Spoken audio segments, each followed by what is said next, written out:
আসসালামু আলাইকুম। আপনারা দেখতে পাচ্ছেন এটি একটি পানিকচু ক্ষেত। মূলত এটি আমরা সবজি হিসাবে রান্না করে খাই। এটি সাধারণত আমাদের আয়রনের ঘাটতি মেটায়। সুভাষ দা ইনাকে দেখতে পাচ্ছেন, ইনি এই পানিকচু ক্ষেতের মালিক।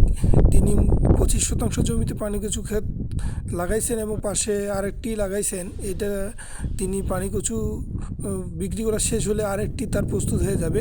এর মূল উদ্দেশ্য হচ্ছে এখান থেকে পানিকচুর পাশাপাশি তিনি লতি সংগ্রহ করেন। এই তিনি মূলত এই লতি বিক্রি করে প্রচুর টাকা ইনকাম করেন। পানিকচুর এর মূল উদ্দেশ্য হচ্ছে লতি।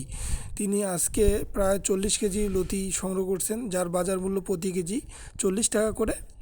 তিনি একদিন পর পর লতি সংগ্রহ করেন। কেবল লতি আসা শুরু হয়ে গেছে। তিনি বলতেছেন সামনে আরও বেশি সংগ্রহ করা যায়। আপনারা স্বল্প জমিতে অধিক লাভবান হতে চাইলে পানিকচু চাষ করতে পারেন। এটি একটি লাভজনক ও